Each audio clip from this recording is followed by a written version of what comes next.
എന്താ ചേട്ടാ പ്രശ്നം? എന്തൊക്കെ കോലങ്ങളാനിയ. ഓ രോഹിത്, എന്ത് കുഞ്ഞു കാറായത്, എന്നെ കൊണ്ട് പറ്റണില്ല, ഞാൻ വല്ലാതെ ടയേർഡ് ആവുന്നു.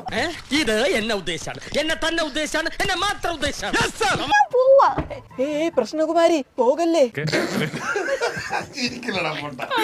ഹലോ, ടൊയോട്ടയുടെ ഷോറൂം അല്ലേ? എന്താ എടുത്ത് തലേ ചുമക്കണമെന്നുണ്ടോ? 3 മാസം വെയിറ്റിംഗ് പീരീഡിൽ ഇറക്കാൻ പറ്റിയ ഏതെങ്കിലും വണ്ടി യാർഡിലുണ്ടോ? അയ്യേ, കുറഞ്ഞൊന്നും വേണ്ട, മിനിമം ഒരു ഫോർച്യൂണർ. ഞാനൊരു യൂട്യൂബർ ആണേ. പോരാത്തതിന് ഇപ്പൊ ഒരു കുടുംബ പ്രശ്നത്തിന് ഞാൻ തിരികൊളുത്താൻ പോവുകയാണ്. ഇപ്പൊ പിടിച്ചാൽ നടത്തിക്കൊണ്ട് പോകാം, കുറച്ചു കഴിഞ്ഞാൽ ചങ്ങലക്കിടേണ്ടി വരും. സ്ക്രിപ്റ്റിന്റെ ഭാഗമായിട്ട് ആദ്യത്തെ മാസത്തെ ആദ്യത്തെ എപ്പിസോഡിൽ ഞാൻ നിങ്ങളെ പറ്റിയുള്ള അപവാദങ്ങൾ പറയും. എനിക്കൊന്നും കണ്ടെക്കാൻ പറ്റില്ല. ഇവൻ എന്തോ മാനസിക രോഗമാണെന്ന് തോന്നുന്നു. മാനസിക രോഗോ? അത് കഴിഞ്ഞ് 2ാമത്തെ എപ്പിസോഡിൽ നിങ്ങൾ എന്നെ പറ്റിയുള്ള കുറ്റങ്ങൾ പറയണം. ഇത് കേൾക്കുന്ന നാട്ടുകാർ നമ്മളെ തെറി വിളിക്കും. പതറരുത്. കുറച്ച് കഴിഞ്ഞാ ഇതങ്ങ് ശീലായിക്കോളാം. 2ാമത്തെ മാസം നമ്മൾ തന്നെ ക്രിയേറ്റ് ചെയ്ത പല എവിഡൻസുകൾ നാട്ടുകാർക്കിടയിൽ ഇട്ട് കൊടുക്കുന്നു. കേട്ടിട്ടില്ലേ, പശുവിന്റെ ചൊറിച്ചിലും മാറും, കാക്കയുടെ വിശപ്പും മാറും. അതിനെ അനുകൂലിക്കാനും പ്രതികൂലിക്കാനും ആൾക്കാരുണ്ടാവും. 3ാമത്തെ മാസം നമ്മൾ വണ്ടി ഇറക്കുന്നു. അത്ര വലിയ ബന്ധങ്ങളിലേക്ക് പോണോ ശിവൻകുട്ടി? റേഷൻ കട മറന്ന് മണ്ണെണ്ണ വാങ്ങണോ? അതിനുശേഷം നമ്മൾ സാനിറ്റൈസർ അടിച്ച് ഒരു ഫാമിലി ട്രിപ്പ് തന്നെ പോകുന്നു. അതിനുശേഷം നമ്മൾ അമ്മയും മക്കൾ കണ്ടു നിന്നവരെല്ലാം നായിന്റെ മക്കൾ.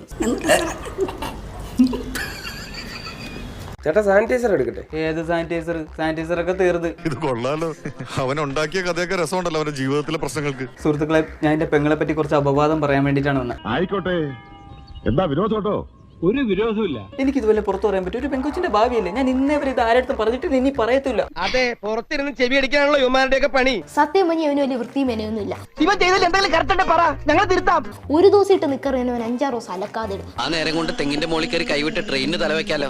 അവൻ പെണ്ണ് കെട്ടിയതിനു ശേഷം ഒരു അച്ചിക്കൊന്തനായിപ്പോയി. സത്യമാണെങ്കിലും എനിക്ക് അംഗീകരിച്ചു കൊടുക്കാൻ പറ്റുമോ? അവനൊരു പ്രശ്നേഷാണ്. അവനൊരു പ്രശ്നേഷാണ്. അല്ലെങ്കിലും എനിക്കിത് വരണം, ഞാനിത് കേട്ടല്ലേ മതിയാവും. അവനൊരു ആണും പെണ്ണും കെട്ടോനാണ്, തന്തയ്ക്ക് പറക്കാത്തവനാണ്. ആർക്കായാലും സംശയം തോന്നാം, എനിക്ക് എന്താ വേറെ പണിയില്ലേന്ന്. ഞങ്ങളും ചോദിച്ചു. ഇത് സ്ക്രിപ്റ്റിലില്ലല്ലോ. അത് നിന്റെ ചെയ്തിക്കാരന് ഉള്ളിന്റെ ഉള്ളിന്ന് വന്നു പോയതാണ്.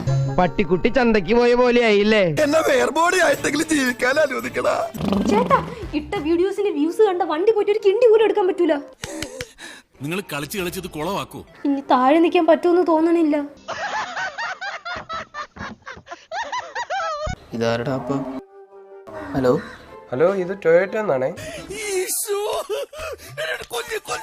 യാർഡിൽ പുതിയ ഫോർച്യൂണർ വന്നിട്ടുണ്ടേ.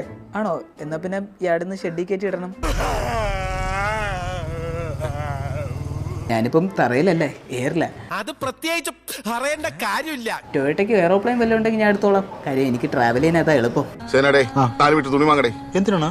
ഇവര് വായി തിരിക്കേറ്റ. എന്നാ പിന്നെ ഞാൻ ഇറങ്ങട്ടെ, എന്നിട്ട് ഒരുപാട് കാര്യങ്ങൾ ചെയ്തു തീർക്കാനുണ്ട്.